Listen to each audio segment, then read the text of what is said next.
Hello दोस्तों, welcome back to my channel digital Shanti. And दोस्तों, आज मैं अपने चैनल के टॉपिक से हट करके एक दूसरा सा सब्जेक्ट लेकर के आई हूँ। बहुत सारे लोग सोचते होंगे कि मैंने ये टॉपिक क्यों चुना है, तो मैं आपको बता दूँ कि ये मेरी ये मेरा व्यू है, ये मेरा फीलिंग्स है जो कि मैं आपको शेयर कर रही हूँ। मैंने सोचा, मेरे फ्रेंड्स नहीं है ज़्यादा, तो मैंने सोचा कि मैं किसको बताऊँ। ये बहुत ही मतलब ये जो 2020 है ना, ये बहुत ही ऐसी चीज़ें हो रही हैं इस साल में जो हमारे सोच के बाहर है। मतलब हम एक्सपेक्ट नहीं करते हैं, बट स्टिल इतनी सारी चीज़ें हो जा रही हैं।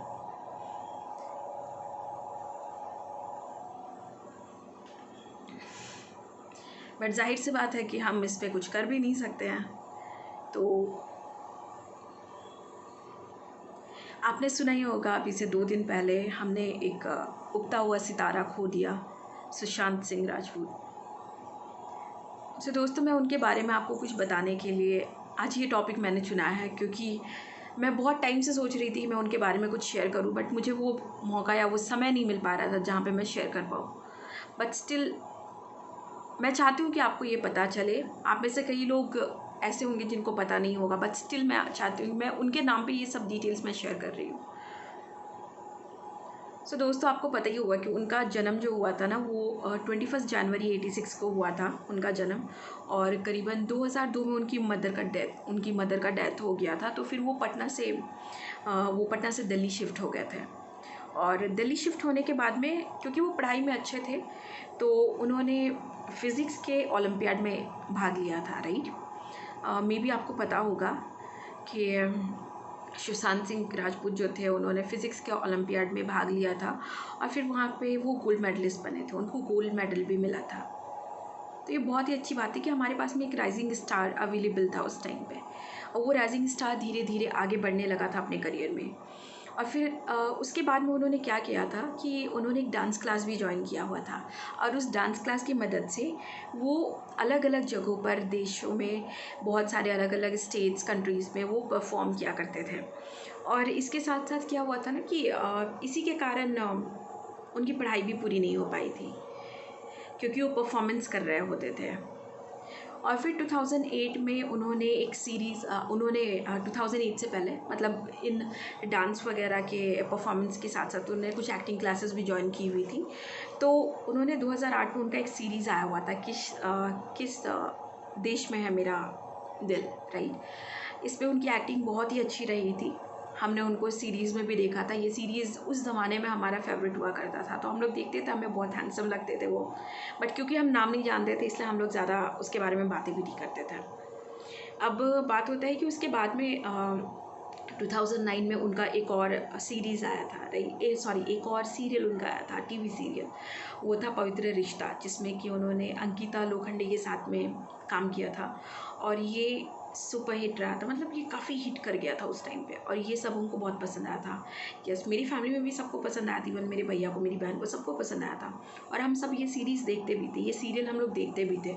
और मुझे लगता है कि इंडिया में कई लोगों को ये सीरियल बहुत पसंद आया होगा, क्योंकि फैमिली टाइप ड्रामा था, फैमिली ड्रामा था। तो ये बहुत ही अच्छा सीरियल था, फैमिली रोमांस से रिलेटेड था, लेकिन ये बहुत अच्छा था। तो इसके थ्रू सुशांत सिंह राजपूत को काफ़ी नाम मिला था। सोचिए कि उनका फेम एक कगार पर था।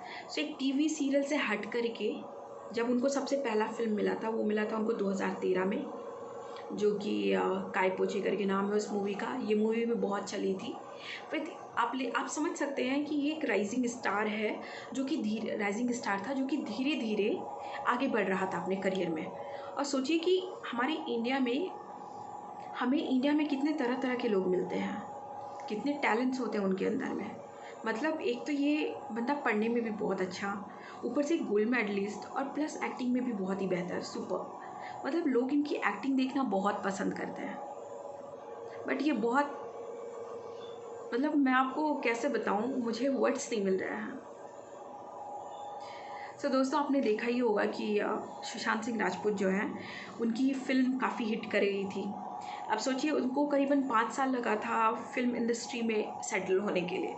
और उस 5 सालों के बाद में उनको जो मूवी मिली थी, वो मूवी थी उनका शुद्ध देसी रोमांस। यस, शुद्ध देसी रोमांस।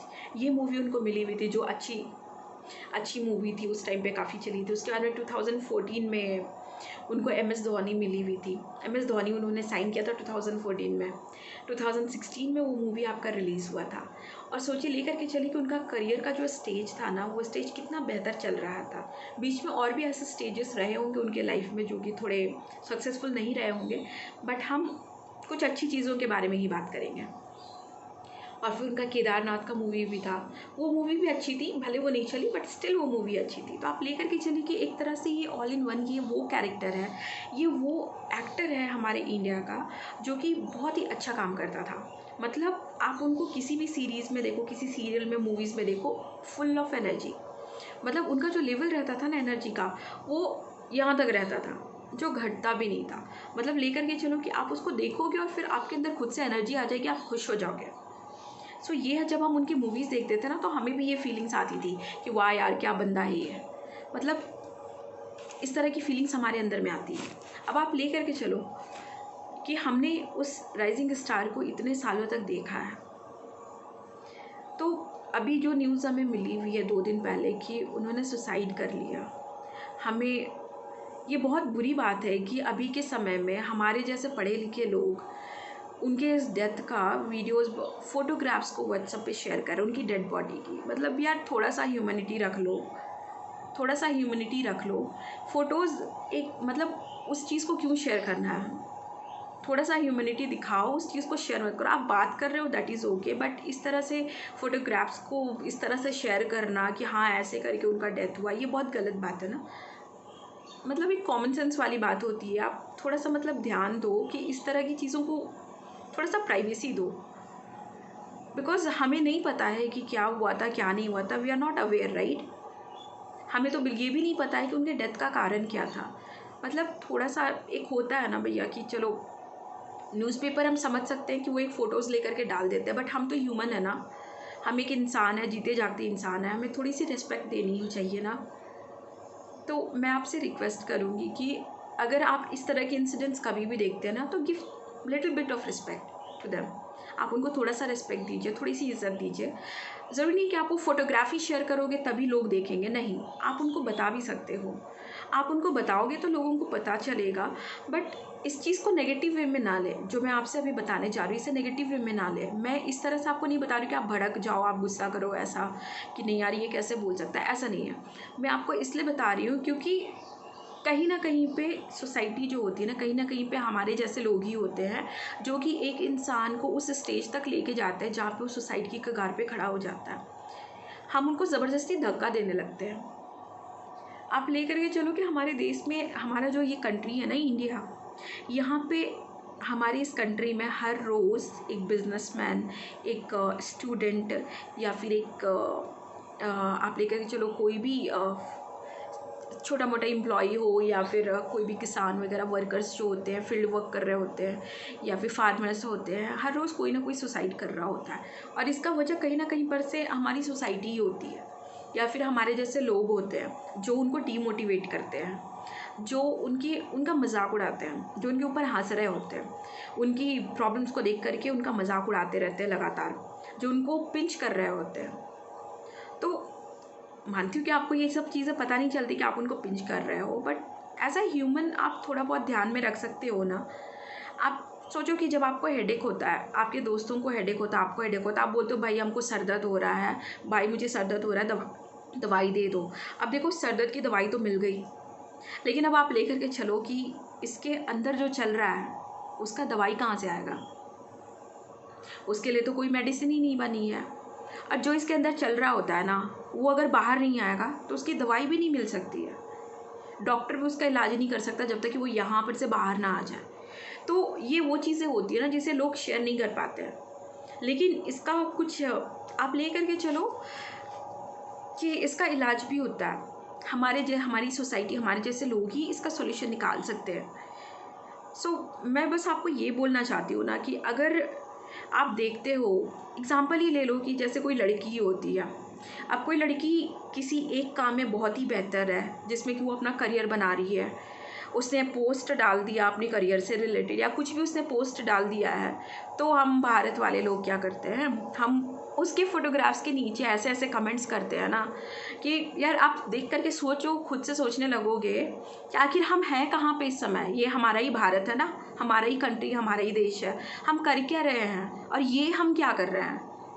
आप किसी को अप्रिशिएट नहीं कर सकते हो, लेकिन आप उसको डेमोलाइज कर सकते हो, आप उसको इंसल्ट कर सकते हो, आप उसको पिंच कर सकते हो। आप ले करके चलो कि आप जो है ना, आप उसको धीरे धीरे करके डिप्रेशन की तरफ धक्का दे सकते हो, लेकिन आप उसको अप्रिशिएट नहीं कर सकते हो। मतलब ये तो बहुत गलत बात है ना। अगर कोई अच्छा काम कर रहा है, चाहे वो मेल हो या फिर फीमेल हो, कोई भी लड़की रहे, आप मतलब पार्ट बाई पार्ट कैसे उसको इस तरह से कमेंट पे बोल सकते हो जो आपको बोलना नहीं चाहिए। तो आप एटलीस्ट इस तरह के काम करने से पहले 10 बार सोचो। आप ये देखो ना कि उसका रिएक्शन क्या हो रहा है। आप सोचो, आप जो अभी बोल देते हैं ना, तो उसका रिएक्शन पूरे लाइफ कितने लंबे समय तक रहता है। सोचो कितने लंबे समय तक रहता है। वो बंदा सोचता रहेगा उस बात को, यहाँ पे सोचता रहेगा, लेकिन वो बोल नहीं पाएगा। धीरे धीरे क्या होगी ना कि उसकी हंसी गायब हो जाएगी, वो सबके साथ मिलजुल के बात करना बंद कर देगा, वो फैमिली में किसी के साथ में बात नहीं करेगा। उसका गुस्सा जो होगा ना, गुस्सा यहाँ होगा, यहाँ इससे भी ऊपर रहेगा गुस्सा। वो किसी से बात नहीं कर पाएगा, हर वक्त गुस्सा करता रहेगा। नॉर्मल गुस्सा और गुस्से का एक टेम्परेचर होता है, एक नॉर्मल होना और उससे ओवर होना, उसमें डिफरेंस है। इंसान जब बहुत ही ज़्यादा आइरेट हो जाता है ना, ओवर हो जाता है, तो ये बहुत हैवी होता है। तो आपको ध्यान में रखना होगा कि आप इस तरह, आप भी एक इंसान है, तो आप किसी और को उस पोजीशन पे ना ले करके जाएं जहाँ पर से कि वो उभर ही ना पाए। तो हमने क्या करना है ना कि अगर आपके फ्रेंड्स हो, आपके फैमिली हो या फिर कोई भी रहता है, तो आपको ज़्यादा कुछ नहीं करना है। क्योंकि देखिए, हमारा जो ये इंडिया है ना, आपने अगर आप ऑनलाइन एक्टिव रहते हैं तो आपको पता होगा कि इंडिया को बताया गया सबसे ज़्यादा डिप्रेस कंट्री, सबसे ज़्यादा डिप्रेस कंट्री। आप जान ही रहे, इंडिया को बताया गया सबसे ज़्यादा डिप्रेस कंट्री। सो हम अपने इस इंडिया को इस डिप्रेस्ड कंट्री के नाम इस लिस्ट पर से हटा सकते हैं। इसके लिए हमें ज़्यादा कुछ नहीं करना है। आप देखो कि वेस्ट जो होता है ना, वेस्ट जो है वो हम ही से सीख रहा है, हमारे इंडिया से ही सीख रहा है। योगा वगैरह करने के लिए, मेडिटेशन करने के लिए, सब कुछ तो वो हमारे इंडिया से ही सीख रहा है, क्योंकि ये तो भारत में ही होता था। हमारे भारत से इतनी सारी चीज़ें वेस्ट सीख रहा है। बट सोचो हम क्या सीख रहे हैं, हमारे इंडिया के जो लोग हैं वो क्या सीख रहे हैं। बहुत ही कम ऐसे लोग होंगे जो थोड़े बहुत बेहतर होंगे, इस्टेब्लिश कर रहे होंगे। मतलब उनका जो एजुकेशन होता है ना, यहाँ पे रहता है, यहाँ पे भी रहता है। तो सोचो कि वो इन सब चीज़ों पे ध्यान दे रहे होते हैं। लेकिन कुछ ऐसे भी हैं जो क्या कर रहे हैं, जो कि कंट्रोवर्सीज़ पे ज़्यादा ध्यान देते हैं। जब दो एक्टर्स लड़ रहे होते हैं, जो एक्ट्रेसेस लड़ रही होती हैं, कंट्रोवर्सीज़ हो जाती है, तो उस पर ज़्यादा फोकस करते हैं, उसी चीज़ को बढ़ा चढ़ा के मसाला डाल के बताने लगते हैं। तो उससे आपको कोई परेशानी नहीं होती, आपको तो बहुत मज़ा आता है कि चलो हमने उसका जोक बनाया है, हाँ यार हम तो मज़े ले रहे हैं, उसके बारे में बात कर करके हम मजाक कर रहे हैं, मजाक उड़ा रहे हैं, हम उनको पिंच कर रहे होते हैं, हम उनको बहुत ही ज़्यादा मतलब डिप्रेशन वाली ऐसी चीज़ें बोल देते हैं जो हमें बोलनी नहीं चाहिए। तो हम तो एक तरह से मज़ा ही ले रहे होते हैं, बट इसका अफेक्ट उनके लाइफ में पड़ जाता है। एक तरह से हम क्या करते हैं, हम उनको पता है भाई तुम हमसे डरो, हम ये उनको बोलते हैं कि भाई तू मेरे से डर, तेरी हैसियत नहीं है सही तरीके से रहने की, तेरे को डर के रहना होगा। हम ये बताते हैं, जो कि हमें नहीं करना चाहिए। हम बहुत अच्छी तरह से जानते हैं कि इंडिया बहुत ही इंडिपेंडेंट कंट्री है, यहाँ पे हर किसी को पूरा हक है अपनी ज़िंदगी को अपने तरीके से जीने का। लेकिन इट डज़न्ट मैटर, इसका मतलब ये नहीं है कि हम किसी को भी, जो हमसे छोटा हो या बड़ा हो, जो शांत रहता हो या फिर कोई भी रहे, हम उनको इस तरह से डिमोटिवेट करें कि वो बंदा इस स्टेज पर पहुंच जाए जिस स्टेज पर उनको नहीं जाना चाहिए।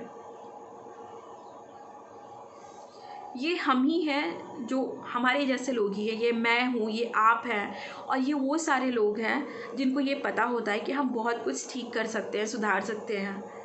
सोचिए हम कितना कुछ कर सकते हैं, बट हम वो करते नहीं हैं। सो दोस्तों, आपको एक सबक लेना चाहिए जो अभी इस साल में हो रहा है, 2020 में जो इतना कुछ हो रहा है ना, ये सबक हम सबको लेना चाहिए कि हम इस चीज़ का सामना करेंगे, और किसी भी तरह का स्ट्रेस क्यों ना हो, किसी भी तरह का परेशानी क्यों ना हो, उसको हम यहाँ नहीं रखेंगे, हम बाहर निकालेंगे। भाई जब तुम हंस के हंसी मजाक कर सकते हो, जब तुम लड़ सकते हो, जब तुम गुस्सा कर सकते हो। सोचो, जब हम सारे के सारे लोग यहाँ पे गॉसिप कर सकते हैं, पढ़ाई करते हैं तो डिस्कशन कर सकते हैं, मूवी देख रहे होते हो तो कितना शोर मचाते हैं हॉल के अंदर में, फैमिली के साथ में घूमने जाते हैं तो कितना शोर मचाते हैं, खुश हो जाते हैं, सब कुछ शेयर कर देते हैं। तो जब यहाँ पे दर्द होता है ना, तो उस चीज़ को भी तो बोल सकते हैं। अगर आपको कभी ऐसा कुछ परेशानी होता है तो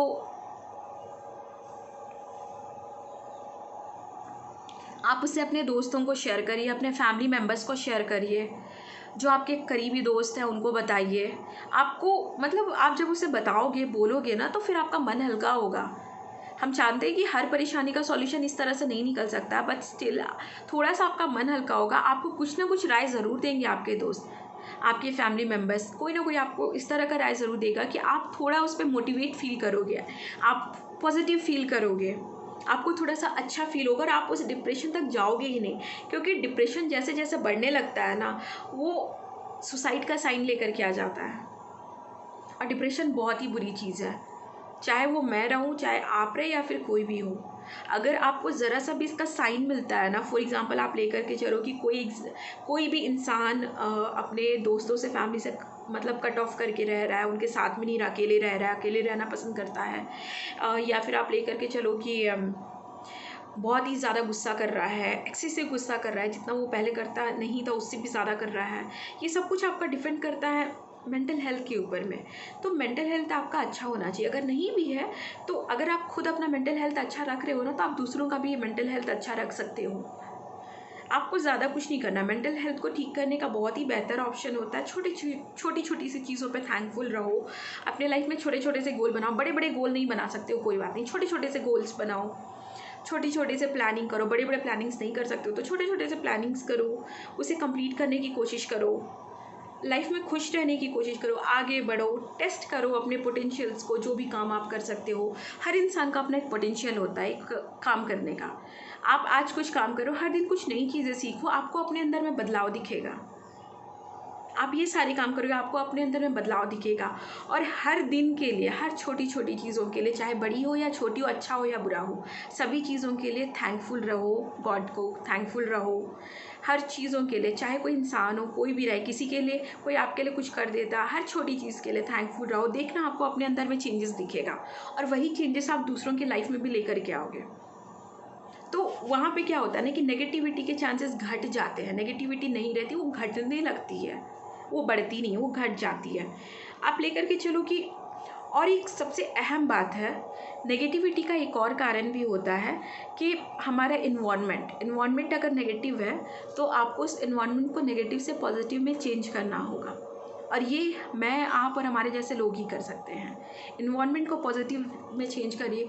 इवन अगर आप सोशल मीडिया पे हैं तो पॉजिटिव लोगों को फॉलो करिए, नेगेटिव लोगों को नहीं। और हर वक्त ये सैड सॉन्ग्स, सैड शायरी, सैड मूवीज़, मर्डर हो रहा है, कोई मर जा रहा है, या फिर मरने वाला ख्याल लाना, ये सब चीज़ें मत करो। क्योंकि आप ऐसा करोगे तो आप दूसरों को भी वही चीज़ें बताओगे। तो आप ऐसा ना करो, और ना ही दूसरों को ये चीज़ें बताओ, और ना ही अपने अंदर ये बात आने दो। तो इसका एक ही ऑप्शन है कि आपको हर दिन अपने लाइफ को एंजॉय करते हुए जीना होगा।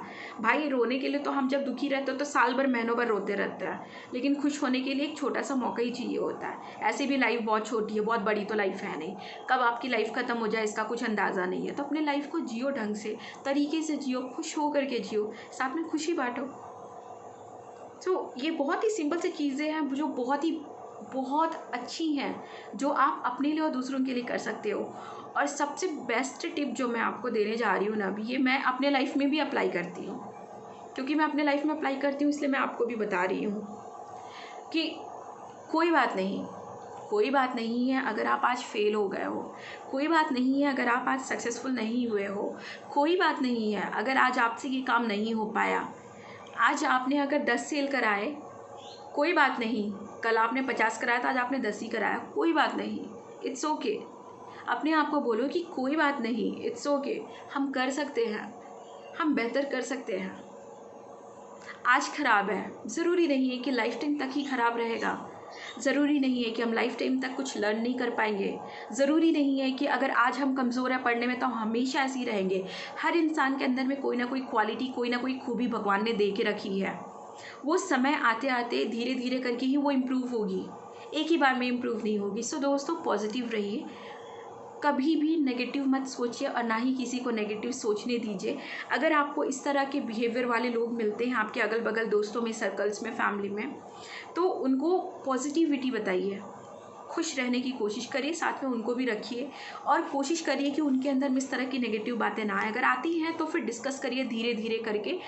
वो जो बातें होती है ना, जो वो बोल नहीं पाते हैं, वो धीरे धीरे करके बाहर आती हैं, एक ही बार में नहीं, धीरे धीरे करके बाहर में आती है। तो आपको कुछ चीज़ें हैं, अगर आप इन सब छोटी छोटी सी चीज़ों को खुश होना शुरू कर देंगे ना, छोटी छोटी सी चीज़ों में, तो आप दूसरों को भी खुश रखेंगे।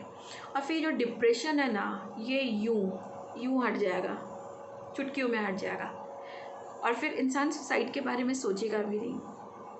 तो ये कुछ चीज़ें भाई, लाइफ है, लाइफ में गलतियाँ सबसे होती हैं।